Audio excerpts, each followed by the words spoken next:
नमस्कार all of you. कैसे हैं आप सभी? आई होप आप सभी बहुत अच्छे होंगे और उम्मीद करता हूं कि आप सभी ने पिछले जितने भी सेशन करवाए गए हैं उन सभी को आपने बैक टू बैक कर लिए होंगे। साथियों, आज के इस एपिसोड में हम पढ़ने वाले हैं 16 तारीख का, जो कि 16 अक्टूबर 2025 का करंट अफेयर है, उसको कवर करने जा रहे हैं। याद रखिएगा, आज के क्लास के सारे टॉपिक जो हैं ये सारे के सारे आपकी एग्जाम की दृष्टि से बहुत ही महत्वपूर्ण होने वाले हैं। तो चलिए बिना समय जाए किए करते हैं आज के इस मज़ेदार सेशन की शुरुआत। और सबसे पहला जो टॉपिक है आपको, वह है आपका, ये रहे हैं आपके कुछ टॉपिक, जिसमें से हम पहले जान लेते हैं कौन कौन से टॉपिक आज के लिए चर्चा का विषय है। राष्ट्रपति ट्रंप को मिलेगा इजराइल का सर्वोच्च नागरिक सम्मान, यानी कि जो ट्रंप साहब है इनको खुश करने का एक अनोखा तरीका निकाला है इजराइल सरकार ने, और वह है इजराइल का सर्वोच्च सम्मान। क्योंकि अभी अभी जो शांति का नोबेल पुरस्कार है वह इनको नहीं मिल पाया, आपको पता है कि इनको नहीं मिल पाया है। तो नोबेल पुरस्कार को लेकर के जिस तरीके से कवायद लगाई जा रही थी, ऐसे में अगर ट्रंप जी को बुरा लगा है तो सोचा इजराइल ने कि हम इनको खुश कर देते हैं भाई। तो खुश करने का प्रयास किया गया है। माँ से बच्चे में 3 गंभीर रोगों का संक्रमण रोकने वाला पहला देश बना है मालदीव। ध्यान दीजिएगा, हमारा पड़ोसी मालदीव ये दुनिया का पहला देश बन रहा है जिसने जो जेनेटिकली बीमारी आ रही है, जैसे HIV एड्स वगैरह नहीं है जो इनकी बात हो रही है, इनको जो माँ के द्वारा बच्चे के अंदर आ जा रही है उसको पूर्णतः खत्म करने के लिए, उनको रोकने के लिए बच्चों में ना आए, ऐसा कृत्य करने वाला मालदीव पहला देश बन गया है। ठीक, आगे देखिए साथियों, वैष्णव ने मेपल्स को गूगल मैप्स के जवाब के रूप में समर्थन दिया। बहुत बढ़िया। अभी हाल ही में भारत का मेपल्स निकल के आ गया है। ये भैया आजकल तो चल दिए हैं हम मेक इन इंडिया, आत्मनिर्भर भारत। हर सेक्टर में, हर सॉफ्टवेयर, हर तरीके से हम कर रहे हैं, खुद का दमखम दिखा रहे हैं। गूगल मैप को चैलेंज करने के लिए भारत की तरफ से भी मेपल्स नामक एक जो सॉफ्टवेयर है यह तैनात कर दिया गया है। इसके बारे में जानेंगे क्या क्या है। अगर आप इससे अगर अभी तक नहीं जान पाए हैं तो जानिएगा आज इस क्लास में, बहुत मज़ेदार है ये भी। इसके बाद में 45वां GI टैक्स, जो ग्लोबल जो टैक्स लग रहा है उसकी बात हो रही है। ग्लोबल दुबई में 6,800 से अधिक प्रदर्शकों के साथ हुआ शुरू। ये जो GI टैक्स को लेकर के जो समिट होती है, इस समिट में 6,800 से अधिक लोगों ने भाग लिया और यह हुई है दुबई। अगला है गूगल आंध्र प्रदेश में AI डेटा सेंटर में $15 अरब का निवेश करेगा। गूगल को समझ में आ रहा है धीरे धीरे कि भारतीय हाथ से ना निकल जाए, नहीं तो मार्केट नीचे आ जाएगा, मेरा नेटवर्थ नीचे आ जाएगी मेरी। काजीरंगा के निदेशक सोनाली घोष ने वैश्विक स्थिरता पुरस्कार जीता। ये भारत की आन बान शान, बार बार डेली एक न एक पुरस्कार आ रहा है साथियों। तो जरा याद रखना, ये पुरस्कार इस बार UPSC खतरनाक मोड में आएगी यहाँ पर, क्योंकि इस बार अवार्ड काफ़ी आ रहे हैं भारत में।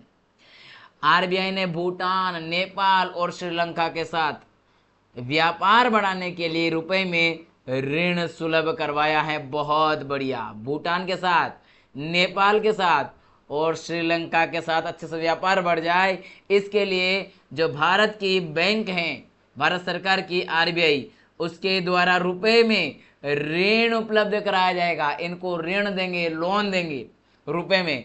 अब आप रुपए में लो तो रुपया कहाँ चलेगा? भारत में। यानी कि आप इन्वेस्ट कहाँ करो? भारत में। हमसे लीजिए, हमारे ऊपर इन्वेस्ट कर दीजिए, फिर आप चुकाते रहिए आराम से। विश्व मानक दिवस 2025 यानी इतिहास और महत्व का दिवस है। याद रखिए, बहुत ही इम्पोर्टेंस है इसकी। चलिए तो हम करते हैं आज के इस क्लास का शुभारंभ करते हैं, लेकिन उससे पहले आप सभी से विनम्रतापूर्वक निवेदन है कि आप सभी क्लास को लाइक कर दीजिए, अपने साथियों को लिंक शेयर कर दीजिए। अगर कोई ग्रुप वगैरह है व्हाट्सएप ग्रुप में तो आप उसमें भी शेयर कीजिए, टेलीग्राम पे शेयर कीजिए, अपना स्टेटस के रूप में लगाइए, हर एक सोशल मीडिया पर प्रसारित कीजिए, क्योंकि आपका प्रसारित करना ही हमें और ज़्यादा मेहनत करने की ओर जो है मोटिवेशन देगा और आगे बढ़ाने का प्रयास करेगा और हार्डवर्क करने को हमें प्रेरित करेगा। चलिए ट्रंप साहब के ऊपर जान लेते हैं। उनको इजराइल का सर्वोच्च नागरिक पुरस्कार जो मिल रहा है वो कैसा है। इजराइल ने, ये पूर्व गलत लिखा है यहाँ पर, इजराइल ने अमेरिकी राष्ट्रपति डोनाल्ड ट्रंप को अपना सर्वोच्च नागरिक सम्मान Israeli presidential medal of honour देने की घोषणा की है। इस अवार्ड के माध्यम से कहीं ना कहीं इजराइल और अमेरिका के संबंध अच्छे होंगे, सुदृढ़ होते दिखाई देंगे आपको। सम्मान का कारण, ट्रंप को यह सम्मान गाजा युद्ध विराम में मध्यस्थता और इजरायली बंधकों की रिहाई में मदद के लिए दिया जा रहा है। यह उनके पद छोड़ने के बाद भी मध्य पूर्व की राजनीति पर उनके निरंतर प्रभाव को भी दर्शाता है। ध्यान दीजिएगा, जब उन्होंने पहले पद छोड़ा था तब भी उन्होंने एक सक्रिय रूप से कार्य किया था और अभी भी कर रहे हैं। तो कहीं ना कहीं ऐसा लग रहा है पहले जब राष्ट्रपति थे तब, फिर उसके बाद में भी इजराइल के साथ अच्छा शांतिपूर्वक रहना प्रयास किया, और अब जब युद्ध जैसी स्थिति हुई तो वहां पर भी इन्होंने अच्छा कार्य किया है। सम्मान प्रदान करने वाले व्यक्ति, यह पदक इजराइल के राष्ट्रपति इसहाक हर्जोग जो है, हर्जोग जी जो है वहां के राष्ट्रपति अभी, द्वारा प्रदान किया जाएगा, वो देंगे। राष्ट्रपति का वक्तव्य, राष्ट्रपति हर्जोग ने कहा कि ट्रंप ने इजरायली बंधकों को घर लाने में योगदान दिया और मध्य पूर्व में सुरक्षा, सहयोग और शांति के नए युग की नींव रखी है, तो ऐसे में हम इनको यह सम्मान अवश्य देंगे। पृष्ठभूमि, गाजा युद्ध विराम, यह घोषणा तब आई जब अंतर्राष्ट्रीय रेड क्रॉस की सहायता से 7 इजरायली बंधकों की रिहाई की गई और इस प्रक्रिया को हालिया युद्ध विराम वार्ता का एक प्रमुख परिणाम माना जा रहा है। कूटनीति के रूप में भूमिका, तो ट्रंप ने परोक्ष रूप से क्षेत्रीय पक्षकारों पर कूटनीतिक दबाव डालकर युद्ध विराम का समर्थन करवाने में भूमिका निभाई है। समझौते की मुख्य शर्तें, बंधकों की चरणबद्ध रिहाई, मानवीय सहायता का विस्तार, दोनों पक्षों द्वारा तनाव कम करने की गारंटी, ये बातें यहाँ पर की गई हैं, याद रखिएगा साथियों। इसके बाद जो प्रेसिडेंट, ये जो अवार्ड है, इस अवार्ड के बारे में जाने तो ये जो अवार्ड है 2012 में इसकी स्थापना की गई इजराइल के द्वारा, कि अवार्ड हम दिए जाएंगे नागरिकों के लिए, सर्वोच्च है इजराइल का।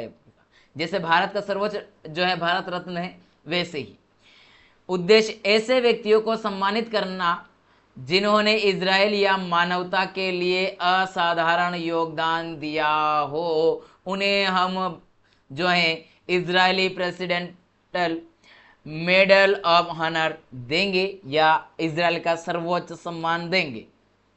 पूर्व प्राप्तकर्ता, इससे पहले कोई अमेरिका के कोई ऐसे रहे हैं जिन्होंने ये प्राप्त किया, तो हाँ से नाप। जब 12 में इसके प्रारंभ किया गया और 13 में ही बराक ओबामा के द्वारा, जो कि अमेरिका के पूर्व राष्ट्रपति रह चुके हैं, उनको यह पुरस्कार मिल चुका है। और भी ऐसे कई नेता रहे हैं जिन्होंने नोबेल पुरस्कार जीता है, उन्होंने भी इस पुरस्कार को पाया है। सम्मान का महत्व, यह सम्मान साहस, कूटनीति, शांति और न्याय के प्रति प्रतिबद्धता को मान्यता देता है।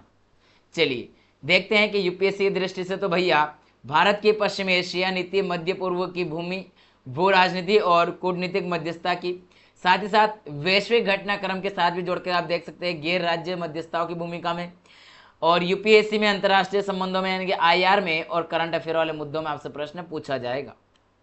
और याद रखिएगा यूपीएससी इजराइल से और अमेरिका से लेकर के इस बार प्रश्न निश्चित रूप से पूछेगी।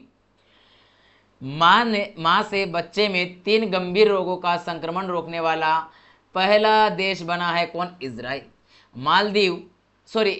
मालदीव बना है, इजराइल पीछे चल रहा था।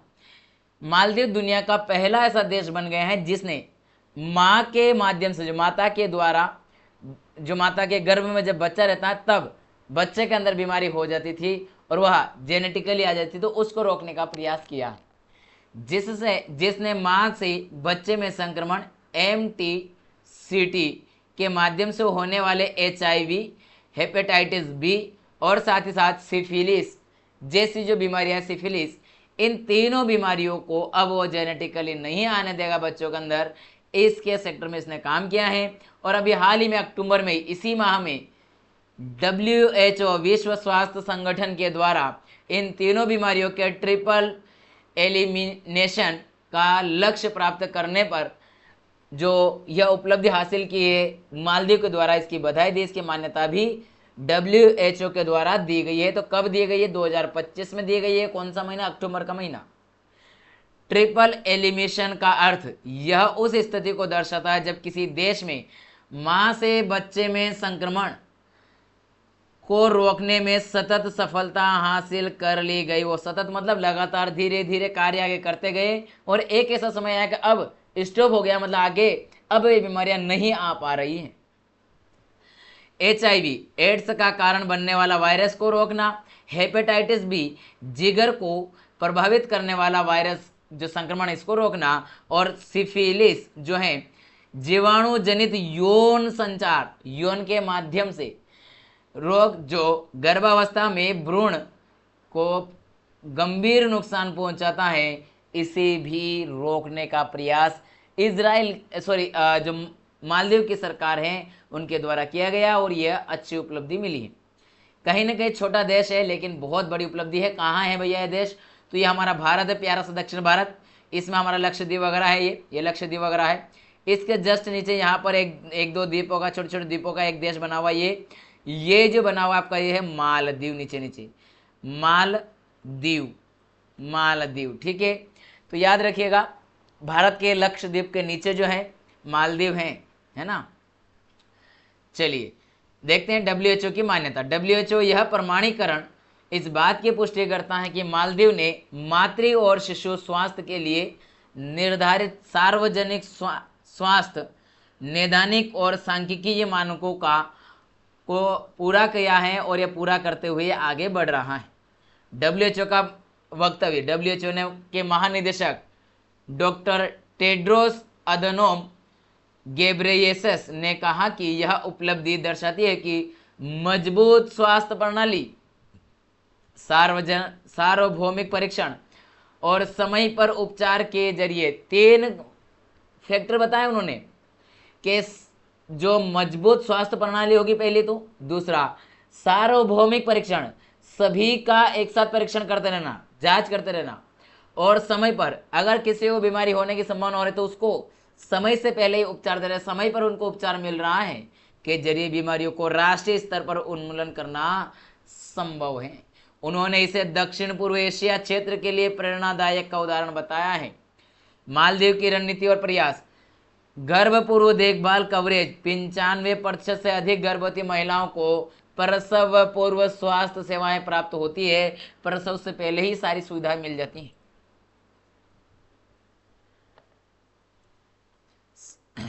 सर्वव्यापी परीक्षण, तो सर्वव्यापी परीक्षण में अगर देखेंगे आप तो क्या क्या मिलेगा भैया? 2 मिनट रुकिएगा। हाँ, लगभग सभी गर्भवती महिलाओं को की HIV, सिफिलिस और हेपेटाइटिस बी की जांच लगातार की गई। सभी की, जितने भी गर्भवती महिलाएं हैं उन सभी की, पूरे देश में समय पर उपचार, और अगर कहीं पाया जाता है ऐसा कोई तो संक्रमण पाए जाने पर तुरंत इलाज शुरू किया गया ताकि बच्चे तक यह संक्रमण ना पहुंच सके।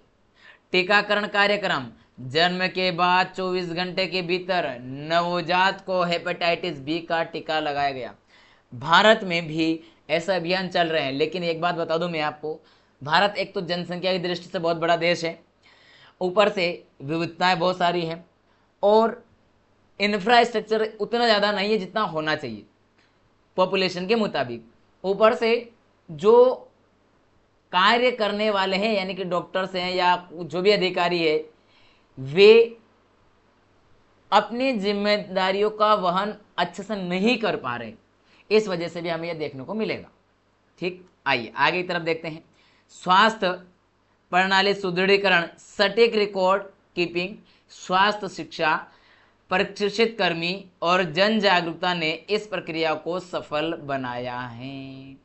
वैश्विक महत्व, यह उपलब्धि उन सभी देशों के लिए मॉडल ब्लूप्रिंट के रूप में देखी जा रही है जो मातृ शिशु स्वास्थ्य और संक्रमण नियंत्रण के क्षेत्र में काम कर रहे हैं, और यह दर्शाती है कि छोटे या सीमित संसाधन वाले देश भी प्रभावी नीति, स्वास्थ्य अवसंरचना और सामुदायिक सहभागिता से बड़ी सार्वजनिक स्वास्थ्य सफलता हासिल कर सकते हैं। अन्य देशों के लिए अनुकरणीय बिंदु कौन कौन से हैं? सबसे पहला तो यहाँ पर है आपको, वह है गर्भवती, जो सभी गर्भवती महिलाओं के लिए सार्वभौमिक परीक्षण की बात, संक्रमण के मामलों में प्रारंभिक और सतत उपचार, जन्म के समय टीकाकरण कार्यक्रम का अनिवार्य कार्यान्वयन, स्वास्थ्य शिक्षा और जागरूकता अभियानों को समुदाय स्तर तक पहुंचाना, डेटा आधारित निगरानी और नियमित मूल्यांकन सुनिश्चित करना। स्थायी तथ्य यूपीएससी के लिए सबसे बड़ी बात तो पड़ोसी देश है भैया, मालदीव, तो महत्वपूर्ण यही होगी आपका, दो हमारे पड़ोसी देशों से। इसके बाद में बीमारियों से जुड़ा हुआ है कौन सा? HIV है, हेपेटाइटिस बी है, सिफिलिस है। ये जो ट्रिपल एलिमिनेशन है, इसकी बात हो जाइए, इसको अच्छे से कैसे प्राप्त करने लक्ष्य पाएं, पहला देश बन रहा तो। इसका WHO के द्वारा क्या क्या मान्यता कैसे किया गया है? WHO का जो प्रमुख है यानी कि अध्यक्ष कौन है? डॉक्टर टेड्रोस अधनोम जो गेब्रेयसस हैं। और गर्भ पूर्व देखभाल कवरेज कितना किया गया है? 95% से अधिक किया गया है। सार्वभौमिक परीक्षण HIV, हेपेटाइटिस बी और सिफिलिस, ये सारी क्या हैं? हमारी यूपीएससी के लिए बहुत ही उपयोगी है। अब कहाँ कहाँ कौन कौन से टॉपिक्स इसका कवरेज हो रहा है? तो सबसे पहले तो SDG goal, health and well being वाला जो SDG गोल नंबर 3 है वह कवर हो रहा है। ग्लोबल स्वास्थ्य, जो ग्लोबल हेल्थ गवर्नेंस की बात हो रही है। मातृ और शिशु स्वास्थ्य की नीतियों बात हो रही है। WHO के प्रमाणन की बात हो जा रही है। यूपीएससी के लिए स्वास्थ्य से और बीमारी से जुड़ा हुआ अगर कुछ भी टॉपिक करंट में आता है, यूपीएससी वहां से प्रश्न निश्चित रूप से बनाता, और मैं आपको 100% कहता हूं यहां से भी आपको प्रश्न आउट मिलेगा। वैष्णव ने, यानी कि यहां पर वैष्णव का मतलब है जो केंद्रीय मंत्री है अश्विनी वैष्णव जी, उनकी बात हो रही है। उन्होंने कहा है कि मैपल्स को गूगल मैप्स के जवाब के रूप में समर्थन दिया है। भारत ने गूगल मैप्स को टक्कर देने वाला स्वदेशी नेविगेशन ऐप मैपल्स लॉन्च किया है। हो जाओ तैयार साथियों, इस बार हमें आत्मनिर्भर भारत के रूप में आगे बढ़ना है।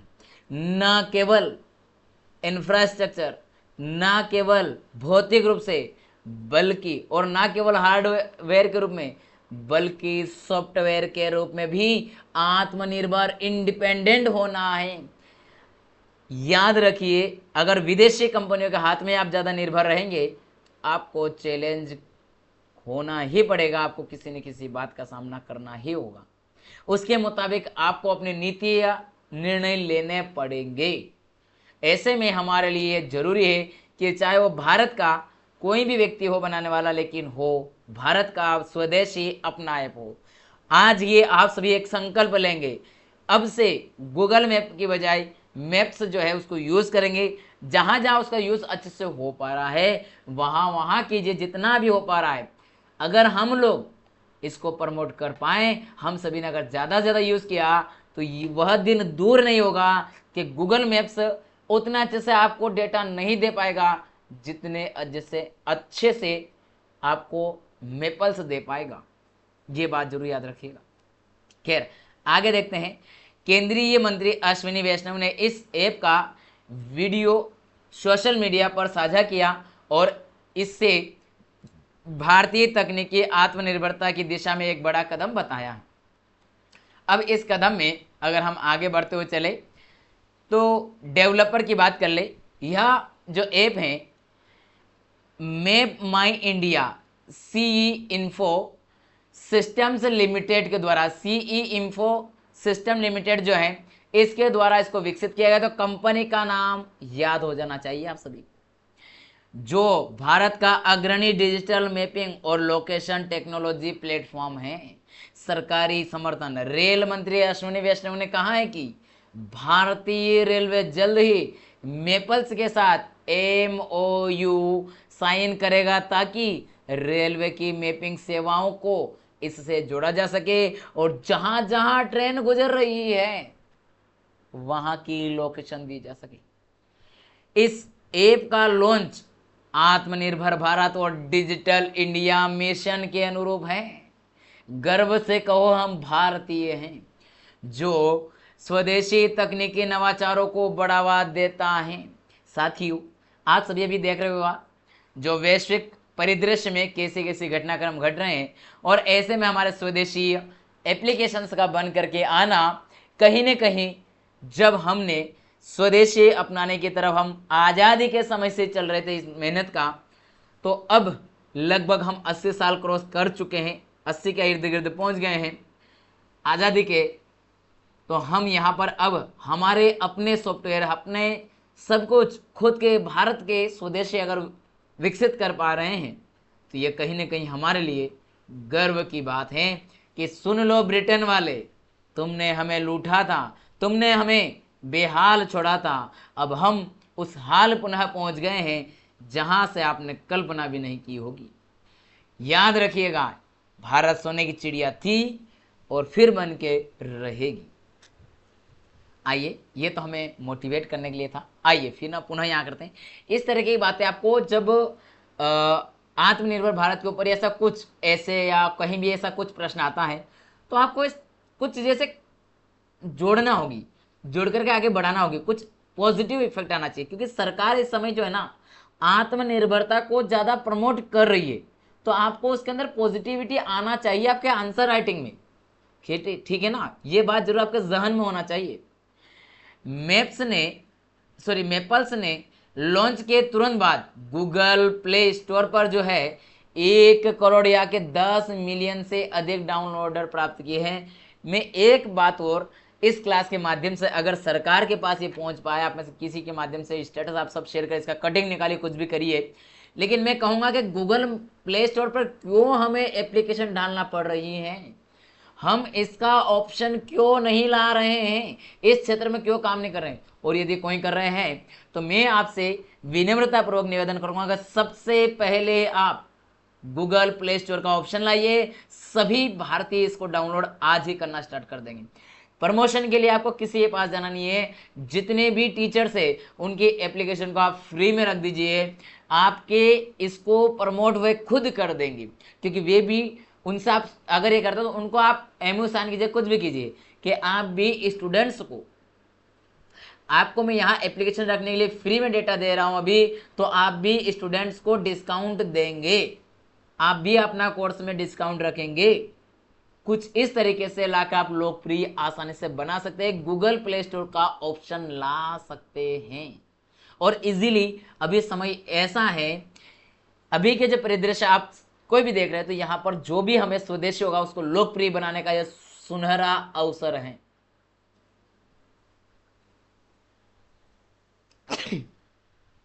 सॉरी, एप्पल ऐप स्टोर जो है वहां पर भी #2 नेविगेशन ऐप बन करके उभरा है, सेकंड नंबर पर वहां पर भी वह डाउनलोडर के रूप में उभरा है। 2 हफ्तों में इसके दैनिक डाउनलोडर में 10 गुना की वृद्धि हुई, 2 हफ्तों में, यानी कि 2 सप्ताह यानी कि 1 में 7, यानी कि आपको 14 दिनों में 10 गुना वृद्धि दर्ज की गई है।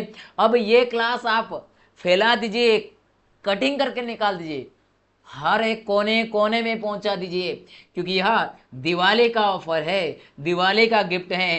कह दो भारतीयों, आ गया अपना खुद का एक तरीके का, ये अपने यही का है मैप, तो हम इसको प्रमोट करें। ये 10 गुना नहीं बल्कि 1000 गुना हम कर सके।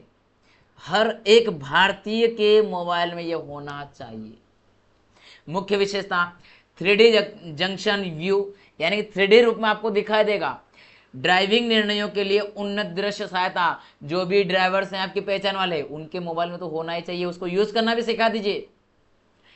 ट्रैफिक सिग्नल, जो काउंट डाउन, समर्थित शहरों में सिग्नल समय की जानकारी, इंडोर नेविगेशन, मॉल और भवनों के भीतर दिशा निर्देश, सुरक्षा अलर्ट्स, स्पीड ब्रेकर, तीव्र मोड और दुर्घटना जोन की चेतावनी। मल्टी जो लैंग्वेजेस, यानी कि ऐसा भी नहीं कि केवल इंग्लिश हिंदी या किसी एक लैंग्वेज में ना, जितनी भी भारतीय भाषाएं लगभग उन सभी को, लगभग सभी को, यानी कि 12 भाषा से अधिक को सपोर्ट कर रहा है। तो भारत में अगर सभी कोनों को मिला कर जाए, मोटे मोटे तौर पर तो इस 12 भाषा में पूरा भारत और भारतीय उपमहाद्वीप कवर हो जाएगा। यूनिक मैपल्स जो पिन है वह सटीक लोकेशन पहचान के लिए है। एक इसमें एक जो इन्होंने ऑप्शन डाला है, जो मैपल्स पिन पिन पिन वाला जो ऑप्शन है वह क्या है, एकदम सटीक लोकेशन पर जाने की आइडेंटिफाई करने के लिए। तो बहुत अच्छी बात है। टेक्नोलॉजी और बाजार का प्रभाव, मैपल्स की सफलता को भारत के तकनीकी आत्मनिर्भरता का प्रतीक के रूप में देखा जा रहा है। भाई मुझे तो बहुत मजा आया जब मैंने इसके बारे में पढ़ा, इतना गर्व महसूस हो रहा कि हाँ मैं भारतीय हूँ। हमारे जो पूर्वज आज़ादी के बाद से ही, मैं किसी एक विशेष पार्टी या किसी की बात नहीं कर रहा हूँ, तब से लगा करके आज तक की जितनी सरकार हुई है सभी का एक लक्ष्य था, स्वदेशी स्वदेशी आत्मनिर्भर। कहीं न कहीं इसको अब हम सच्चे अर्थों में पूर्ण कर पा रहे हैं, क्योंकि हमने इतना संघर्ष किया कि पहले हम इंडिपेंडेंट होने जैसी एक कंडीशन में आया और फिर हमने इन्वेस्ट करना प्रारंभ किया। टेक उद्योग के नेताओं जैसे जोहो के सह संस्थापक श्रीधर बेम्बू, ये नाम आपकी जुबान पर होना चाहिए। हर एक वो कहते ना, बोलो जुबा केसरी, तो अब जुबा केसरी जगह होना जोहो, बोलो श्रीधर बेम्बू की, जोहो के साथ में। तो याद रखना जोहो के संस्थापक है ये, सह संस्थापक। इन्होंने भारत में एक तरीके से पूरे विश्व में गूगल को चैलेंज करने वाला अगर कोई भारतीय उभर के आया है तो श्रीधर बेम्बू हैं। ने इसे दशकों की रिसर्च एंड डेवलपमेंट का परिणाम बताए हैं, और ये जो मैप्स आया है इसमें भी श्रीधर बेम्बू हैं। ध्यान दीजिएगा, श्रीधर बेम्बू भी वही है। आज आप 16 तारीख को क्लास देख रहे हैं, लेकिन कल यानी कि 15 अक्टूबर को हमारे भारत के जनता के राष्ट्रपति कहे जाने वाले श्री डॉक्टर APJ अब्दुल कलाम की जयंती निकली है 15 अक्टूबर को। मैं आपको बता देना चाहता हूं, जिस तरीके से अमेरिका के एक से एक ऑफर उन्होंने ठुकराए थे नासा के, वैसे ही श्रीधर बेम्बू ने भी अमेरिका के एक से एक नामी कंपनियों के ऑफर ठुकरा दिए हैं और आए अपने गांव, अमेरिका में पढ़े, वहां से रिटर्न गांव पहुंचे, अपने गांव में अपने घर ग्रामीण सेक्टर से अपनी कंपनी की शुरुआत की, जीरो इन्वेस्टमेंट से। एक तरीके से जमीन में नहीं करना पड़ा, किराए से लेना पड़ा, जो था उसी से शुरुआत करी, जितना हो सकता था उससे इन्वेस्ट उसी से ही, और घर के परिवार के सदस्यों के माध्यम से किया। ध्यान दीजिएगा, मैं आपको इसलिए कह रहा हूं श्रीधर बेम्बू जी के बारे में ऐसा कंपैरिजन, हालांकि उनके बराबर तो करना, डॉक्टर जो कलाम है उनके बराबरी तो करना बहुत कम हुए, लेकिन उनके जैसे विचारों को लेके चलने वाले अगर कोई व्यक्ति तो इस समय थोड़ा बहुत दिखाई दे रहा है। हालांकि ये एक बिजनेस आइडियोलॉजी है इनके अंदर, वो अलग बात है। लेकिन इनमें भी आप देखिएगा तो इसमें भी उन्होंने क्या किया है, अपने देश को प्रायोरिटी दी, और इनके जो कंपनी है उसमें शेयर जो है ना, इनके नाम सबसे कम है। इनके पिताजी, इनकी बहन और इनके बड़े भैया के नाम सारे शेयर कर रखे इन कंपनी के। इसका मतलब आप समझ सकते हैं कि त्याग की भावना, परिवार, अनेकता में एकता, एकजुटता, और जो परिवार को एक साथ लेके चलने की जो भावना है, हमारी भारतीय संस्कृति, उसको पिरोए रख रखा साथ में लेके चल रहे हैं, और अंततः क्या कर पा रहे हैं, टेक्नोलॉजी में अच्छे से अच्छे बड़ी से बड़ी नामी कंपनी को, जो इस समय पूरे विश्व का मार्गदर्शन कर रही है, उसको चैलेंज कर पा रहे हैं।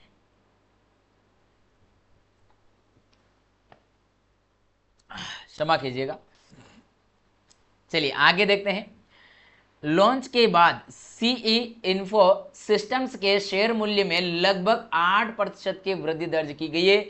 जो पहले थे, मान लीजिए पहले वो 10% का लाभ कमा रहे थे, तो अब 18% का लाभ कमा रहे हैं। मैं आपको कम से कम बता रहा हूं, इतना नहीं है, इनका टर्नओवर बहुत अच्छा है और ये कंपनी खुद के खर्चे से पनप रही है। इन्होंने अपनी जेब से नहीं, बल्कि जितना लगाया उतना निकालने के बाद जो प्रॉफिट आया, प्रॉफिट को रिटर्न इन्वेस्ट किया। अब जेब से नहीं, अब वो खुद लगा रही है, वो खुद आगे बढ़ रही है, उसकी नेटवर्थ निरंतर आगे की ओर है। ध्यान दीजिएगा, इस कंपनी की नेटवर्थ ऐसे चल रही है, ऐसे चलती है ना वो, तो इस तरीके से जा रही है।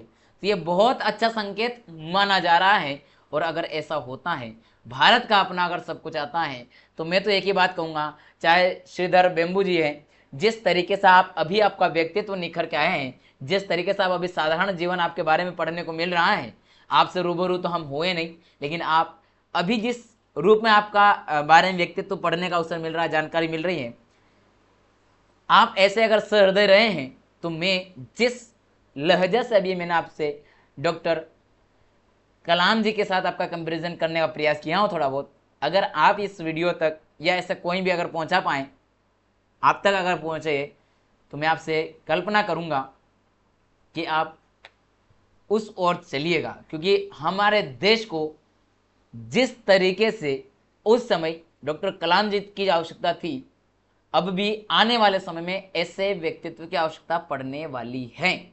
वो इसलिए क्योंकि ये फिर से टर्निंग पॉइंट है भारत की राजनीति में भी होना और सभी जगह टेक्नोलॉजी में भी, तो हमें और अग्रेसिव रूप से कार्य करना पड़ेगा। भविष्य की योजना क्या है भैया? सरकार ने PLI योजना के तहत बने स्मार्टफोन पर मेपल्स को प्री इंस्टॉल करने की दिशा में प्रयास कर रही है। यानी कि जब मैन्युफैक्चरिंग होगा कंपनी में ही मोबाइल, जिस तरीके से आपके इसमें गूगल मैप्स आ रहा है, वैसे ही मेपल्स भी पहले से आएगा। तो आने वाले 2 साल के अंदर देखिएगा आप, मैं इसलिए कह रहा हूं अभी 1-1.5 महीने में लागू हो जाएगा ये बात, लेकिन मार्केट में आने में थोड़ा टाइम लग सकता है, लोगों के हाथ में आने में थोड़ा टाइम लग सकता है। तो इसलिए मैं कह रहा हूं कि अगले 1 साल से 15 महीने के अंदर अंदर, 1.5 साल के अंदर अंदर देखिएगा आपको मेपल्स हर मोबाइल में देखने को मिल सकता है, ऐसी उम्मीद लगा सकते हैं, ताकि भारत में इसका व्यापक उपयोग बढ़ाया जा सके। रेलवे और अन्य सरकारी योजनाओं के साथ इंटीग्रेशन से इसका उपयोगिता क्षेत्र में विस्तार की संभावना है। मेपल्स जैसे स्वदेशी ऐप से डेटा सुरक्षा गोपनीयता को मजबूत किया जा सकेगा। मेरा श्रीधर बेम्बू जी से विनम्र निवेदन है कि आप जल्दी से प्ले स्टोर का भी ऑप्शन तलाशिए, क्योंकि मैं आपको दावे के साथ कह सकता हूँ सबसे ज़्यादा आपका प्रचार करेंगे जितने भी ऑनलाइन एजुकेटर हैं वे सब, क्योंकि वे खुद नहीं चाहते कि विदेशी कंपनियों को फंडिंग करे। यह विदेशी निर्भरता को कम करते हुए घरेलू टेक स्टार्टअप इकोसिस्टम को प्रोत्साहित करेगा। स्थायी तथ्य जो कि यूपीएससी के लिए उपयोगी कौन कौन से हैं? ऐप का नाम मेपल्स है। डेवलप कंपनी कौन सी है?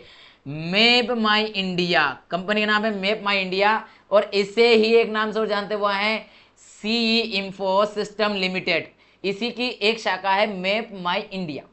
लॉन्च का समर्थन केंद्रीय मंत्री अश्विनी वैष्णव जी के द्वारा इसको लॉन्च किया गया। अन्य समर्थन जोहो के श्रीधर बेम्बू जी ने इसका समर्थन किया और गूगल प्ले स्टोर पर 1 करोड़ से अधिक डाउनलोडिंग हो गए 2 सप्ताह में।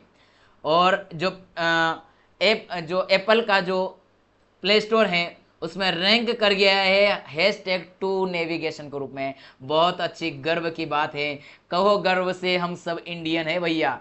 जब जब जिसको चाहे उसको उठा सकते हैं और गिरा सकते हैं। आइए, ये तो यूपीएससी के सारे जो मैंने टॉपिक से इतना बहुत अच्छे से कनेक्ट किया हूँ, इसमें आपका आएगा सारे टॉपिक आपके सामने लिखे, इनसे आना तय। आइए हम बात करते हैं अगली खबर की। आज की क्लास थोड़ी लंबी हो सकती है, कोई दो राय नहीं, क्योंकि क्लास में दम भी है, समझ रहे हैं ना। 45वां GI टेक्स ग्लोबल दुबई में आयोजित हुआ, जहां पर 6800 से अधिक प्रदर्शकों के साथ शुरू किया गया था। अब इसमें थोड़ा टाइम कम लगा, क्योंकि जो इंपॉर्टेंट टॉपिक थे वो 2 तो कवर हुए, अब थोड़े रहेंगे ये भी, लेकिन इसमें जितना आवश्यक है वही जोड़ देंगे हम। ये दुनिया की सबसे बड़ी प्रौद्योगिकी यानी कि टेक्नोलॉजी और आर्टिफिशियल इंटेलिजेंस प्रदर्शनी GI टेक्स ग्लोबल का 45वां संस्करण है, जो कि अक्टूबर 2025 में 13 अक्टूबर 2025 में इसका आयोजन किया गया और कहां पर, दुबई में इसको शुरू किया गया है। कार्यक्रम 17 अक्टूबर 2025 तक चलेगा और इसे वैश्विक डिजिटल नवाचार और सहयोग का प्रमुख मंच माना जा रहा है। अभी आपको कल फिर से और परसों अगले दो दिन के अंदर फिर से इसके बारे में जानकारी मिल सकती है, क्योंकि क्या निर्णय लिया, किस पर सहमति बनी, उसको भी देखा जाएगा, क्योंकि 17 अक्टूबर तक ये चलने वाला है। आयोजन स्थल है और पैमाना, यह आयोजन दुबई की वर्ल्ड ट्रेड सेंटर और दुबई हार्बर में हो रहा है। इसमें कुल लगभग 6,800 से अधिक जो प्रदर्शक हैं वे शामिल होंगे और साथ ही साथ 180 देशों के 2,000 से अधिक स्टार्टअप्स में भाग ले रहे हैं। जो भागीदार हैं वह भी इसमें भाग लेंगे। यह आयोजन तकनीकी नवाचार, तकनीकी संवाद और निवेश सहयोग का वैश्विक केंद्र बन चुका है।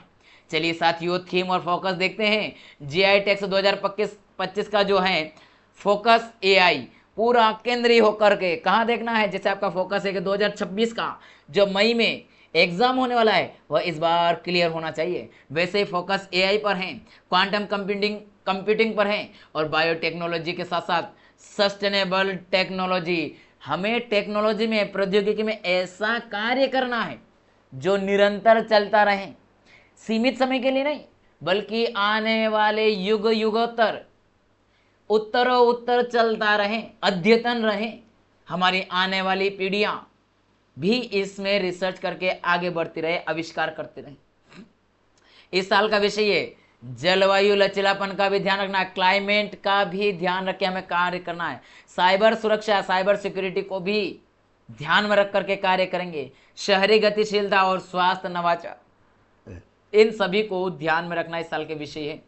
जलवायु लचीलापन पहला, दूसरा है साइबर सुरक्षा, तीसरा है शहरी गतिशीलता और जो अर्बन मोबिलिटी है वो, और साथ में स्वास्थ्य नवाचार यानी कि हेल्थ केयर जो इनोवेशन है, इन सभी को ध्यान में रख करके हमें कार्य करना है। AI रहा केंद्र में। सबसे महत्वपूर्ण विषय चर्चा का है वो है AI, क्योंकि आर्टिफिशियल इंटेलिजेंस इस समय इतना आगे चल रहा है कि उसकी तो बहुत देन है, मतलब उसके ऊपर तो हमें डिस्कशन करना ही पड़ेगा। चिंता का विषय भी बन रहा है आर्टिफिशियल इंटेलिजेंस। इस वर्ष आर्टिफिशियल इंटेलिजेंस मुख्य आकर्षण का केंद्र रहा है। ओपन AI के CEO सैम ऑल्टमैन ने 14 अक्टूबर को वर्चुअली प्रस्तुति दी पहले अपनी, और इन्होंने बताया अपने बारे में। ओपन AI के माध्यम से जो चैट GPT है वो उभर के आए हैं इनके द्वारा, इस कंपनी द्वारा ही। UAE की G42 कंपनी और माइक्रोसॉफ्ट के अधिकारी AI जो सॉवरेंटी है और नैतिक शासन यानी कि AI गवर्नेंस पर चर्चा की कि कैसे कैसे इसका प्रयोग किया जाए। जो सेरेब्रस हैं सिस्टम्स और एंड ग्रुप्स यानी कि ये जो कंपनियां हैं, इनके जैसी बड़ी बड़ी कंपनियां जो AI और टेक्नोलॉजी के क्षेत्र में कार्य कर रही हैं, उन सभी ने, जो रोबोटिक्स में और इसमें, तो इन सभी ने एक बात की प्रस्तुति दी है कि इनका जो टेक्नोलॉजी है आधुनिक, उनका उपयोग इस तरीके से किया जाए या इनके जो कुछ चैलेंजेस हैं उसके लिए हमें समाधान भी खोज के चलना है। चैलेंजेस को ध्यान में रख के हमें टेक्नोलॉजी का विकास करना है। यह भी चर्चा का विषय रहा है। चर्चा के प्रमुख मुद्दों में AI नैतिकता, डेटा संप्रभुता और कार्यबल अनुकूलन, यही तो सबसे बड़ा चैलेंज है। भारत की ऐतिहासिक भागीदारी के रूप में देखें तो इस वर्ष भारत की अब तक की सबसे बड़ी भागीदारी दर्ज की गई है, जिसमें 237 भारतीय प्रदर्शक जो है वो शामिल हुए। ECS electronics and computer software export promotion council की जो 100 से 100 कंपनियों के प्रतिनिधि मंडल का नेतृत्व कर रहा है। जो नास्कम जो है नेस्कम भी कहते हैं इसको, NASSCOM, और साथ में एक और है TEPC और केरल के IT पार्क, ये सभी अलग अलग कंपनी है, उनके शॉर्ट नाम लिखे हुए। इनके द्वारा भी भारतीय संस्थान सक्रिय भागीदारी कर रहे हैं, वहां दिखा रहे हैं। इसलिए कह रहा हूं मैं आपको कि इसके बारे में एक बार आपको खबर मिल सकती है निर्णय के बाद। भारत की यह भागीदारी UAE के साथ बढ़ते डिजिटल साझेदारी और तकनीकी निर्यात शक्ति को प्रदर्शित करती है। क्वांटम और बायोटेक्नोलॉजी पर जोर। क्यों भैया, क्या आवश्यकता है? क्योंकि क्वांटम ही तो सब कुछ है। क्वांटम कंप्यूटिंग के क्षेत्र में क्वांटम वेसेल, वर्नेक्स, क्वांटम वैली जैसी कंपनियां इसमें शामिल हुई, जो क्वांटम के क्षेत्र में कार्य कर रही है, क्वांटम कंप्यूटिंग के क्षेत्र में काम कर रही है, जो ज़्यादा से ज़्यादा डेटा जो है उसको स्टोर कर सके, एनालिसिस कर सके, डिफिकल्टी जो उसको इजीली किया जा सके उसके लिए। हेल्थ टेक के क्षेत्र में बायोटेक्नोलॉजी में वेब 3.0, 5G, सेमीकंडक्टर नवाचार और क्लाउड कंप्यूटिंग पर चर्चा केंद्र विषय रहा। इन विषयों को डिजिटल संप्रभुता, नैतिक परियोजना और समावेशी डिजिटल विकास के दृष्टिकोण से जोड़ा गया है। अच्छा, जीआई टैक्स के ऊपर का वैश्विक महत्व भी समझ लेते हैं। यह केवल तकनीक प्रदर्शन का मंच नहीं, बल्कि नीति निर्माण, अंतर्राष्ट्रीय सहयोग और निवेश संवाद का केंद्र बन गया है। कार्यक्रम में भाग लेने वाले 70% प्रतिनिधि जो हैं सी लेवल के नीति निर्माता और नव प्रवर्तक हैं। यह आयोजन यूएई को डिजिटल ट्रांसफॉर्मेशन का वैश्विक केंद्र बनाने में सहायक सिद्ध हो रहा है, याद रखिएगा इसको। चलिए आगे की तरफ देखते हैं। स्थायी तथ्य कौन कौन से? तो कार्यक्रम का नाम 45वीं जीआई टैक्स ग्लोबल का है। तिथियां 13 अक्टूबर से लगा करके 17 अक्टूबर तक चल रहा है, यानी कि अभी प्रेजेंट में चल रहा है। कहाँ पर? दुबई वर्ल्ड ट्रेड सेंटर और दुबई हार्बर में हो रहा है। कितने लोगों ने इसमें प्रदर्शक के रूप में भाग लिया? तो 6800 प्रदर्शक हैं। और स्टार्टअप से कितने? 2000 से अधिक, 180 देशों से आए हुए हैं। भारत की भागीदारी कितनी इसमें? तो प्रदर्शक के रूप में 287 लोग भारत के प्रदर्शक के रूप में हैं। नेतृत्व कौन कौन कर रहा? तो ACS, NASSCOM, TPCI, Kerala IT park, ये सभी इसमें भाग ले रहे हैं। अब टेक्नोलॉजी का जुड़ा हुआ, तो भैया हमने लगातार अभी 2 से 3 टॉपिक, और पिछले लगभग हमने 2 से 3 क्लास जो कर रहे पर डे, हमें साइंस एंड टेक का पोर्शन लगातार मिल रहा है। अब ध्यान दीजिएगा, इन सभी का गवर्नेंस में प्रयोग होने लग गया है, तो फिर ये मत कहिएगा प्रीलिम्स में कि सर साइंस एंड टेक का वेटेज ज़्यादा हो गया है। अरे भैया, वेटेज कुछ नहीं हुआ है। जब पूरा साल ही इस पर डिबेट हो रहा है, तो आपसे कोई बाहर का थोड़ी ना पूछेगा। जो पूरे साल आपने पढ़ा है, तो फिर क्या पढ़ा है, क्या अवेयरनेस है? भैया आप कलेक्टर बनने जा रहे हैं, नीति निर्माता बनने जा रहे हैं, तो आपको आज का बात आज याद होना चाहिए ना। आपको आज के बाद 2 साल बाद याद करने से क्या फायदा? चलिए आगे देखते हैं। गूगल आंध्र प्रदेश में AI डेटा सेंटर को $15 अरब का निवेश करेगा। तो गूगल ने भारत में अपने अब तक के सबसे बड़े निवेश के रूप में अगले 5 वर्ष में 15 अरब जो डॉलर हैं, वह लगभग 1.25 लाख करोड़ रुपए का निवेश करने का घोषणा की है। थोड़ा स्पीड से करते हैं क्योंकि क्लास लंबी हो जाएगी। परियोजना का उद्देश्य और स्थान और उद्देश्य। यह निवेश आंध्र प्रदेश के विशाखापट्टनम में एक विश्व स्तरीय कृत्रिम बुद्धिमत्ता, कृत्रिम यानी कि मानव द्वारा निर्मित AI, artificial intelligence data centre campus स्थापित करने के लिए किया जा रहा है, जो दक्षिण भारत को AI और क्लाउड सेवाओं का हब बनाने के लिए बनाया जाएगा। बहुत अच्छी बात है। परियोजना का पैमाना, यह कैंपस प्रारंभ में 1 गीगावाट क्षमता से शुरू होगा और भविष्य में इसे मल्टी गीगावाट स्तर तक विस्तारित किया जाएगा। इससे यह एशिया का सबसे बड़ा AI डेटा इंफ्रास्ट्रक्चर बन सकता है, बन करके उभरेगा। ये निश्चित है, उभर नहीं है। इस परियोजना से जो हमें मिलने वाला है, ठीक है, तो 1,88,000 प्रत्यक्ष और अप्रत्यक्ष रोजगार के अवसर सृजित होंगे। लगभग मान लीजिए आप 2 लाख के आसपास पहुंच जाएगा ये, इनडायरेक्ट रूप से भी जोड़ेंगे तो। निवेश का कार्यान्वयन 2025 से 2030 तक चरणबद्ध रूप से किया जाएगा, यानी कि अभी से लगा करके अगले 5 साल का प्लान है। वैश्विक महत्व, यह परियोजना संयुक्त राज्य अमेरिका के बाहर गूगल का सबसे बड़ा AI हब के रूप में निवेश किया जा रहा है, जिससे भारत वैश्विक आर्टिफिशियल इंटेलिजेंस, पारिस्थितिकी तंत्र, AI इकोसिस्टम का रणनीतिक केंद्र बन जाएगा। गूगल को समझ में आ गया है कि अगर भारत सरकार को उठवा दिया हमने अमेरिका के चक्कर में, तो भारत के पास एक से एक बुद्धिजीवी बैठे हैं जैसे भारत को जब जब आवश्यकता पड़ी है तब एक न एक भारतीय उठकर के सामने खड़ा हो गया चैलेंज करने के लिए। चाहे पोखरण में बुद्ध मुस्कुराने वाली बात हो, पोखरण का हो, या फिर बुद्ध मुस्कुराने वाली बात हो, या कोई भी मिसाइल, या इसरो का हो, या डीआरडीओ का हो, सारे के सारे आवश्यकता अनुसार ही, आवश्यकता ही आविष्कार की जननी बनी। और हमने हर एक वह कृत्य करके खुद के दम पर करके दिखाया हमने कि हम तुमसे कम नहीं हैं। हम तब तक कुछ नहीं करेंगे जब तक आप हमारे हित में हैं। हम आपके पूरी तरीके से आपको कमाने देंगे, लेकिन आपने हमारा अहित चाहा, हम आपको बाहर कर सकते हैं।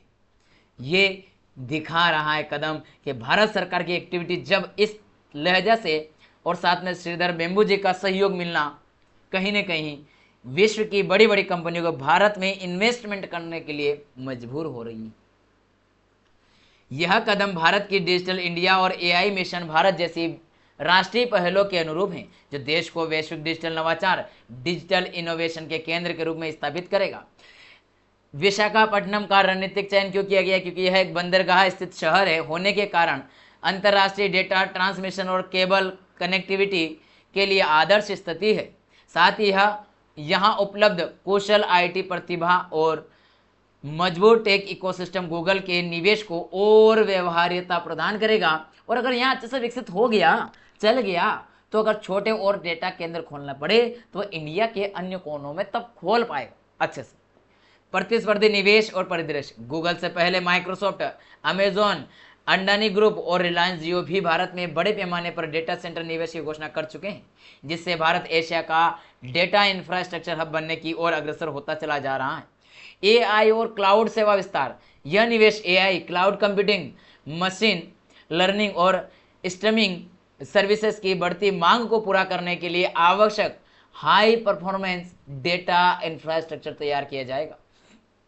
वैश्विक नेटवर्क से जुड़ा, विशाखापट्टनम है एक एआई हब गूगल के 12 देशों में फैले वैश्विक एआई डेटा सेंटर नेटवर्क का हिस्सा होगा, जिससे भारत की एआई क्षमता बढ़ेगी और अंतर्राष्ट्रीय स्तर पर एकीकृत होगी और भारत के साथ अन्य अंतर्राष्ट्रीय देशों के साथ भी रिलेशन अच्छा होने की संभावना बनेगी, क्योंकि भारत हमेशा भाईचारे की भावना से रहता है।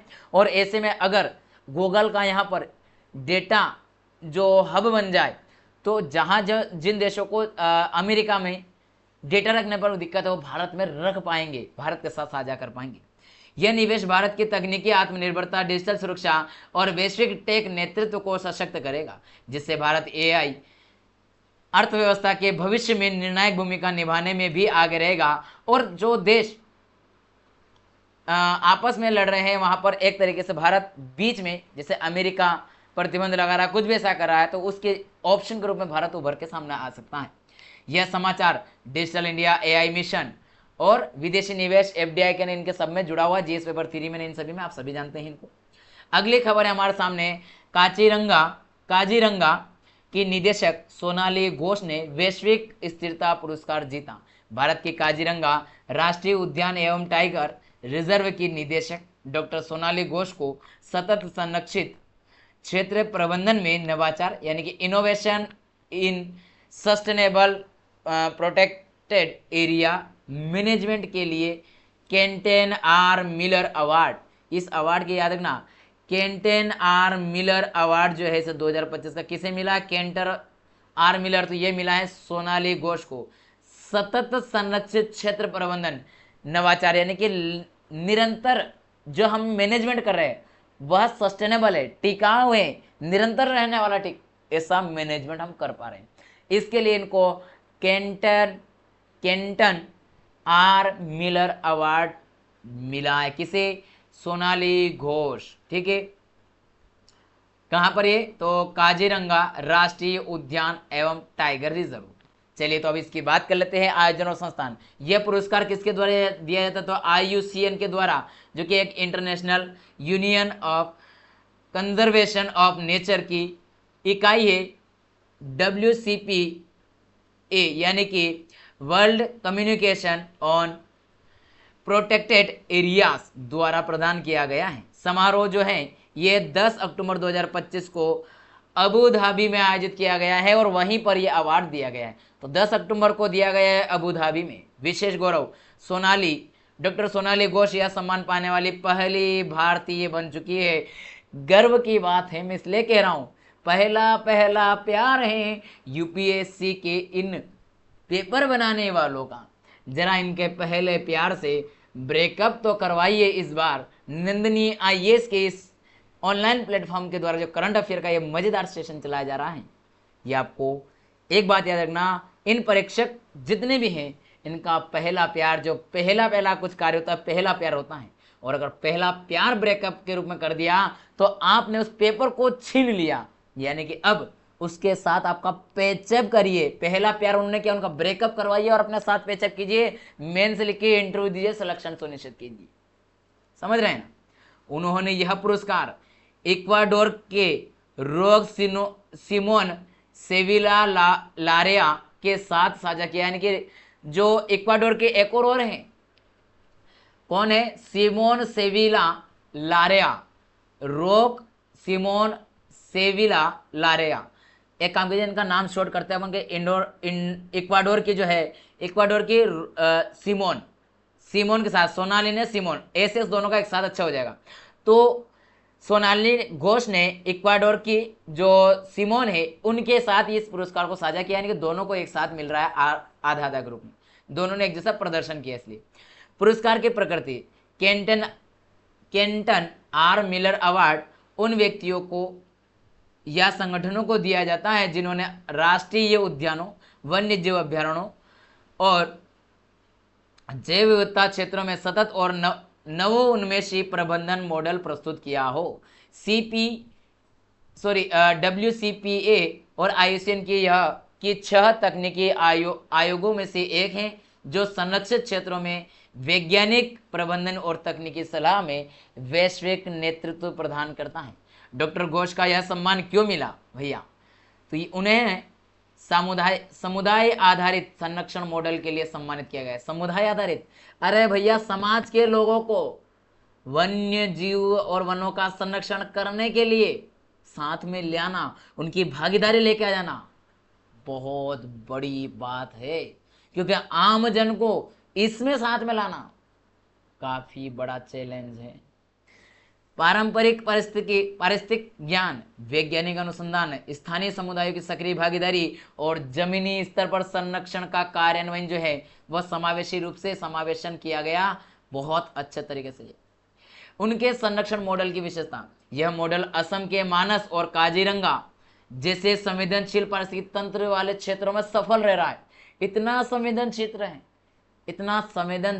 क्षेत्र है, वहां पर इसको सफल करना ये कोई आम बात नहीं है। इससे वन्य जीव संरक्षण के साथ स्थानीय लोगों की आजीविका और सामाजिक सहभागिता की सुदृढ़ हुई है। और ये एक अनोखी बात हो गई भैया, वहां के लोगों की एक विशेषता कि वहां के लोग खुद अब इसको संरक्षित करेंगे। कितने अच्छे गर्व की बात है। सैल्यूट करते हैं हम सोनाली घोष जी को कि उन्होंने दूरगामी परिणाम देने वाली सोच का साथ मैनेजमेंट करने का प्रयास किया है, एक नवाचार किया है, वाकई में डिजर्व करती है इस अवार्ड को और पाया है। वे एक अनुभवी भारतीय वन सेवा अधिकारी और वन्य संरक्षण के रूप में संरक्षण वैज्ञानिक हैं। वर्तमान में काजीरंगा राष्ट्रीय उद्यान एवं टाइगर रिजर्व की निदेशक के रूप में कार्य कर रही हैं। उनका कार्य क्षेत्र वन्य जीव प्रबंधन, पारिस्थितिकीय अनुसंधान, नीति निर्माण और सामुदायिक भागीदारी तक फैला हुआ है। अगर इन 4-5 सेक्टर में उनको ही कार्य करना है तो भैया फिर तो और आसानी ही रही उनके लिए थोड़ी। हालांकि आसानी तो नहीं है, क्योंकि सारे सेक्टर को ध्यान में रखते हुए नीति बनाना है, बहुत मुश्किल होता है। भारत और असम के लिए महत्व, यह सम्मान भारत की वैश्विक पर्यावरणीय नेतृत्व क्षमता को दर्शा रहा है। असम का संरक्षण तंत्र भारत की जैव विविधता सुरक्षा के लिए रणनीतिक मॉडल बनकर के आएगा। पूरे भारतवर्ष में यह मॉडल लागू करने की अब कवायद लगाई जाएगी। यह उदाहरण दिखाता है कि स्थानीय समुदायों को संरक्षण प्रक्रिया का भागीदार बनाना बहुत आवश्यक है, ताकि दीर्घकालिक सफलता की कुंजी मिल सके, लंबे समय तक हम यह संरक्षण दे सकें। अंतरराष्ट्रीय संदर्भ, केंटन आर मिलर अवार्ड विश्व भर में प्राकृतिक संसाधनों के सतत उपयोग, जैव विविधता संरक्षण और नीति नवाचार को सम्मानित करता है। डॉक्टर घोष की सफलता भारत को वैश्विक इको गवर्नेंस में एक अग्रणी उदाहरण के रूप में प्रस्तुत करेगी। यूपीएससी के अगर सेक्टर में देखें तो भैया एनवायरमेंट वाला पोर्शन है, साथ में जो हमारा जीएस पेपर 3 है पूरा पूरा ही कवर कर रहा है, ये मान के चलिए। अगली खबर है, आरबीआई ने भूटान, नेपाल और श्रीलंका के साथ व्यापार बढ़ाने के लिए रुपए में ऋण सुलभ किया है, वहां की बात आई है। तो भारतीय रिजर्व बैंक ने जो दक्षिण एशिया में रुपए के अंतर्राष्ट्रीय उपयोग को बढ़ाने के लिए, बढ़ावा देने के लिए कहीं ना कहीं एक बड़ा कदम उठाया है। रुपए में व्यापार करेंगे अब। तो 13 अक्टूबर 2025 को जारी अधिसूचना के अनुसार अब भारतीय बैंक और उनके विदेशी शाखाएं भूटान, नेपाल और श्रीलंका के निवासी और बैंकों को भारतीय रुपए में ऋण प्रदान कर सकेगी। यानी कि अगर वहां पर जो वहां के लोग अगर ऋण लेना चाहते हैं भारत से, तो भारतीय रुपए में दे सकते हैं। नीति परिवर्तन का कानूनी आधार, यह निर्णय 2 प्रमुख फेमा विनियमों में संशोधन के तहत लागू किया गया है। फेमा जो 2018 का रेगुलेशन है उसमें, और फेमा जो रेगुलेशन एक्ट है हमारा 2015 का, उसमें भी इन दोनों में संशोधन करके की गई है। नीति का प्रमुख उद्देश्य यह है कि दक्षिण एशिया में सीमा पार व्यापार और भुगतान प्रणाली को सरल बनाना, अमेरिकी डॉलर और अन्य विदेशी मुद्राओं पर निर्भरता को कम करना। अरे ट्रंप साहब, आप क्या क्या टैरिफ खेल रहे हो? भारत सरकार अनोखा कार्य कर रही है। आपने प्रतिबंध लगाया रूस से, भारतीय रुपए में व्यापार चला। आप प्रतिबंध लगाने जा रहे हैं, बढ़ते चले जा रहे हैं, हम भारतीय रुपए में व्यापार करते चले जा रहे हैं। हमारे पास एक सुनहरा अवसर आ रहा है कि भारतीय रुपया लोकप्रिय हो जाएगा। हाँ, हल्के में मत समझना। रुपए को क्षेत्रीय व्यापार मुद्रा यानी कि रीजनल ट्रेड करेंसी के रूप में, टैरिफ ट्रेड इसी को कह रहे हैं। तो भैया बहुत अच्छी बात होगी ये तो हमारे लिए, के रूप में स्थापित करने में आसानी हो जाएगी अगर व्यापार करने लगे हमारे पड़ोसी देशों के साथ रुपए में। तो भूटान, नेपाल और श्रीलंका के लिए महत्व, इन देशों के पास हाल के वर्षों में डॉलर रिजर्व की कमी रही है। इनके पास डॉलर ज्यादा नहीं था, कमी थी, तो व्यापार करने में इनको प्रॉब्लम हो रही थी। तो भारत ने कहा आइए, मैं बैठा हूं ना, ले जाइए रुपए में कीजिए, हम रुपए में करेंगे व्यापार आपके साथ। रुपए में ऋण से उनके आयात निर्यात व्यापार में वित्तीय राहत मिल जाएगी। इससे भारत के साथ उनके द्विपक्षीय व्यापार संबंध और मजबूत हो जाएंगे। यह कदम भारत की नेबरहुड फर्स्ट यानी कि पड़ोसी प्रथम और रूपी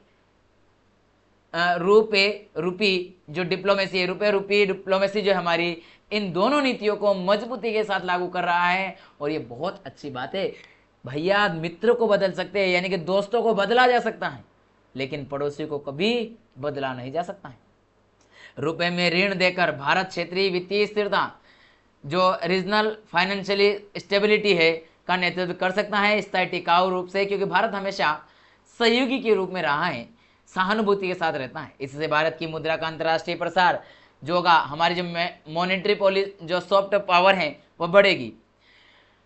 बाहरी भुगतान प्रणाली पर प्रभाव, क्षेत्रीय व्यापार लेन देन अब सीधे रुपए में निपटाए जा सकेंगे। डॉलर केंद्रित भुगतान प्रणाली पर निर्भरता कम हो जाएगी। भुगतान में देरी, रूपांतरण शुल्क और मुद्रा का उतार चढ़ाव का जोखिम जो भी कम हो जाएगा। निर्यातकों के लिए नई व्यवस्था, आरबीआई ने निर्यातकों के विदेशी मुद्रा खाता से संबंधित नियमों में भी अद्यतन किया है, उसमें परिवर्तन किया है। भारतीय निर्यातक विदेशी मुद्रा खाते विदेश या भारतीय IFSCs में रख सकते हैं। अब IFSC खातों के अव्यवहृत शेष की प्रत्ययन अवधि 3 महीने कर दी गई है। यानी कि अगर आपको कहीं प्रत्ययन करना है कि एक जगह दूसरे तो कर सकते हैं। इसका उद्देश्य निर्यातकों को लिक्विडिटी और विदेशी खरीदारों के साथ लचीलापन देना है। व्यापक और आर्थिक दृष्टिकोण, यह नीति भारत की वित्तीय कूटनीति की दिशा में ऐतिहासिक कदम है। यह दक्षिण एशियाई देशों को रुपए आधारित व्यापार नेटवर्क में शामिल करने का प्रयास है। लंबे समय में यह भारत को क्षेत्रीय मुद्रा केंद्र रीजनल करेंसी हब के रूप में भी स्थापित कर सकता है। संभावित लाभ, रुपए की अंतर्राष्ट्रीय स्वीकृति में वृद्धि होगी, एक्सेसिबिलिटी बढ़ेगी, भैया लोकप्रिय होगा हमारा रुपया। भारतीय बैंकों के लिए ये नए जो क्रेडिट अवसर और विदेशी शाखा विस्तार की संभावना बढ़ेगी। दक्षिण एशिया में भारत का वित्तीय प्रभाव क्षेत्र सुदृढ़ होता चला जाएगा। यूपीएससी में आपको इकोनॉमिक्स में जुड़ा हुआ है, साथ ही हमारे जो अंतर्राष्ट्रीय संबंध है उसमें भी। विश्व मानक दिवस 2025 इतिहास और महत्व जरा समझिएगा। हर वर्ष 14 अक्टूबर को विश्व मानक दिवस मनाया जाता है। इसका उद्देश्य अंतर्राष्ट्रीय मानकीकरण में योगदान देने वाले विशेषज्ञों और संस्थानों के कार्य को सम्मान देना है। आयोजन संस्थाएं, यह दिवस 3 प्रमुख वैश्विक संस्थानों IEC international electrotechnical communication, ISO international organization for standardization, ITU international telecommunication union के संयुक्त नेतृत्व में किया जा रहा है। इन तीनों के केवल आपको ये कहा जा सकता है, जो तीनों के नाम जो हैं ये जरूर याद रख लीजिएगा कि किसके द्वारा मनाया था, इसका आयोजन किसके द्वारा किया जा रहा है इस बार। दिवस का उद्देश्य तकनीकी मानकीकरण में योगदान देने वाले हजारों विशेषज्ञों, इंजीनियरों और नीति निर्माताओं को सम्मानित करना है। वैश्विक प्रणालियों में संचालन दक्षता, सुरक्षा और गुणवत्ता को मजबूत करना, यानी कि जो आपको दक्षता के रूप में लेकर आना, सेफ्टी के रूप में आगे बढ़ाना, यानी कि सुरक्षित जगह निश्चित करना। और अगर आपको सारी चीज कर पा रहा तो ये कब कर पाएंगे, जब आपके अंदर क्वालिटी जो यानी कि गुण विकसित हो जाएंगे तब।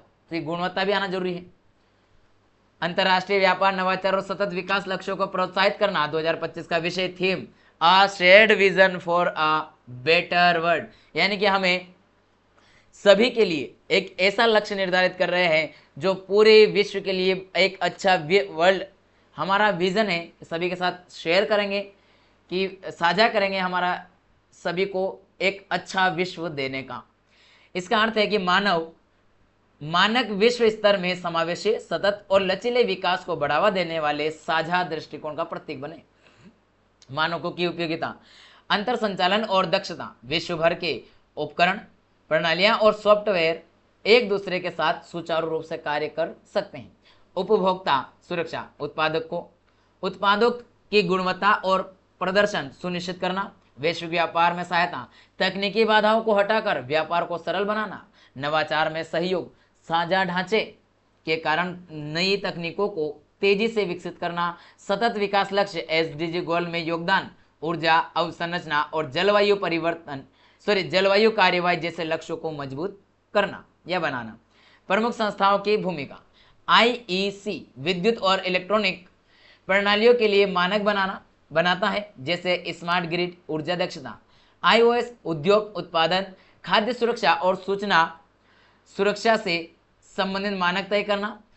ITU दूरसंचार, 5G और इंटरनेट आधारित सूचना जो संचार प्रौद्योगिकी के मानक जो हैं वो विकसित करता है। महत्व क्या है, तो मानक की बात आ गई भैया, तो विश्व मानक दिवस वैश्विक तकनीकी सहयोग की नींव है। यह देशों को एक साझा भाषा से जोड़ता है, जिससे डिजिटल ट्रांसफॉर्मेशन, सर्कुलर इकोनॉमी, सार्वजनिक स्वास्थ्य और ऊर्जा संरक्षण जैसे क्षेत्रों में सामूहिक प्रगति संभव होती है। परीक्षा दृष्टि से महत्वपूर्ण बिंदु कौन से भैया, आयोजन की तिथि 14 अक्टूबर। इस वर्ष का जो विषय a shared vision for a better world. आयोजन संस्थाएं IEC, ISO और ITU। उद्देश्य है अंतर्राष्ट्रीय मानकीकरण और सतत विकास को प्रोत्साहित करना। तो ये तो हमारी आज की थ्योरेटिकल पार्ट रहा। अब हम बात करते हैं जो हमें वन लाइनर फैक्ट है। वन लाइनर में पहला प्रश्न आपके समक्ष है, और वो कौन सा प्रश्न है भैया जी, तो उस प्रश्न को ध्यान से देखिएगा आप। इजराइल ने डोनाल्ड ट्रंप को कौन सा सर्वोच्च नागरिक सम्मान देने की घोषणा की, तो Israeli presidential medal of honour जो है वह देने का घोषणा की है। इसके बाद में अगर बात करें हम, तो मालदीव ने अक्टूबर 2025 में किस उपलब्धि के लिए WHO की मान्यता प्राप्त की है, तो मां से बच्चे में संक्रमण के माध्यम से HIV, हेपेटाइटिस B और सिफिलिस का ट्रिपल एलिमिनेशन किया है। ये उपलब्धि हासिल की है, गर्व की बात है मालदीव के लिए। मेपल्स ऐप किस कंपनी द्वारा विकसित किया गया है, तो ये CE इन्फो सिस्टम्स लिमिटेड, जो कि मैप माई इंडिया के माध्यम से की गई है। जीआई टेक्स ग्लोबल 2025 जो कि 45वां संस्करण है, यह कहां पर आयोजित हुआ है? तो दुबई में आयोजित हुआ है। 13 अक्टूबर से जो चल रहा है, 13 अक्टूबर से प्रारंभ हुआ है, जो 17 अक्टूबर तक चलने वाला है। गूगल ने भारत में अगले 5 वर्ष में कितने डॉलर का निवेश करने की घोषणा की है? तो लगभग 15 अरब डॉलर की घोषणा की है। बहुत बड़ी बात है, 15 अरब डॉलर कम नहीं है। डॉक्टर सोनाली घोष को किस प्रतिष्ठित पुरस्कार से सम्मानित किया गया? तो कैंटर आर मिलर अवार्ड। किस लिए? तो इन्होंने वन्य क्षेत्र में अच्छे से कार्य किया है और वो भी लोगों की सहभागिता, समुदाय की भागीदारी के साथ नवाचार के लिए। आरबीआई की नई अधिसूचना के तहत भारतीय बैंक किन दक्षिण एशियाई देशों के निवासियों को और बैंकों को रुपए में ऋण प्रदान करेगा? तो भूटान, नेपाल और श्रीलंका, तीनों हमारे पड़ोसी है। विश्व मानक दिवस प्रतिवर्ष किस जो तिथि को मनाया जाता है, यानी कि स्टैंडर्ड डे पूछा जा रहा है वर्ल्ड में, तो ये 14 अक्टूबर को मनाया जाता है। ठीक है, आगे की तरफ बढ़ते हैं और हमारा आगे जो है इजराइल का सर्वोच्च, जो वन लाइनर में एक और तरीके से प्रश्न पूछा जा सकता है, इजराइल का सर्वोच्च नागरिक सम्मान जो Israeli presidential medal of honour किस पूर्व अमेरिकी राष्ट्रपति को प्रदान किया? पूर्व नहीं होना चाहिए यहाँ पर, ये पूर्व गलत से टाइपिंग है। अभी वर्तमान में है ना अमेरिकी जो ट्रम्प साहब, उनको मिला है। तो ये जो अमेरिकी राष्ट्रपति डोनाल्ड ट्रम्प है, उनको मिला है।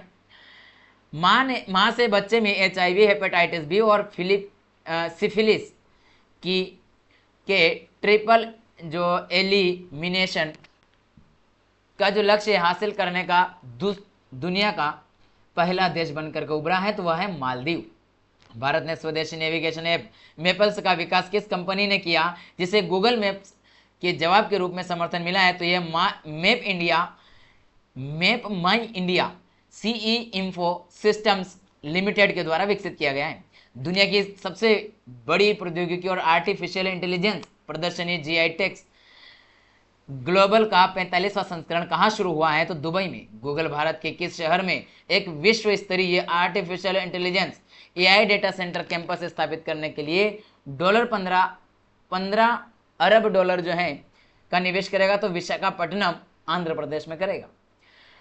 काजीरंगा राष्ट्रीय उद्यान की निदेशक डॉक्टर सोनाली घोष को सतत संरक्षित क्षेत्र प्रबंधन में नवाचार के लिए कौन सा अंतर्राष्ट्रीय पुरस्कार मिला? तो यह कैंटन आर मिलर अवार्ड 2025 मिला। आरबीआई ने दक्षिण एशिया में रुपए के अंतर्राष्ट्रीय उपयोग को बढ़ावा देने के लिए किन देशों के साथ के निवासी और बैंकों को? तो यह भूटान, नेपाल और श्रीलंका। विश्व मानक दिवस प्रतिवर्ष किस तारीख को मनाया जाता है? तो 14 अक्टूबर। मालदीव ने जो है माँ से बच्चे में संक्रमण को रोकने के लिए गर्भपूर्वक देखभाल कवरेज को कितने प्रतिशत से अधिक सुनिश्चित किया? तो 95% से अधिक। जीआई टेक्स ग्लोबल 2025 का मुख्य फोकस किन प्रमुख तकनीकों पर है? आर्टिफिशियल इंटेलिजेंस, क्वांटम कंप्यूटिंग और बायोटेक्नोलॉजी और सस्टेनेबल टेक्नोलॉजी। ये चारों शब्द याद रखना, AI का, क्वांटम कंप्यूटिंग का और साथ ही साथ बायोटेक्नोलॉजी और सस्टेनेबल टेक्नोलॉजी। सतत जो हमें टेक्नोलॉजी है प्रौद्योगिकी है सतत रूप से बनाने वाली। ये रही हमारी आज की क्लास, जो कि आप सभी को अच्छी लगेगी। उम्मीद करता हूँ कि बहुत प्यारी लगेगी। आज की क्लास थोड़ी बड़ी हो गई है, उसके लिए क्षमा चाहता हूँ, लेकिन आपकी क्लास आज बहुत ही प्रासंगिक है, बहुत ज़्यादा, इसलिए समय दिया है। किसी प्रकार की कोई सहायता चाहिए तो आप हमें जो दिए गए नंबर पर संपर्क कर सकते हैं। साथियों, हम आपके लिए डेली निरंतर कार्य कर रहे हैं। आपकी नंदनी IAS की पूरी टीम दृढ़ता के साथ आपके लिए कार्य कर रही है। आपसे केवल एक ही उम्मीद करते हैं कि आप अधिक से अधिक लोगों को लिंक शेयर करेंगे, अपने साथियों के साथ लिंक को फॉरवर्ड करेंगे और उम्मीद ये भी लगा के बैठे हैं हम कि आप दीपावली से पहले 1000 का जो गिफ्ट है वो हमें दे पाएंगे। तो चलिए इस परिवार को 1000 की तरफ लेके जल्द से जल्द चलिए। मिलते हैं अगले सेशन में, तब तक के लिए जय हिंद, जय भारत।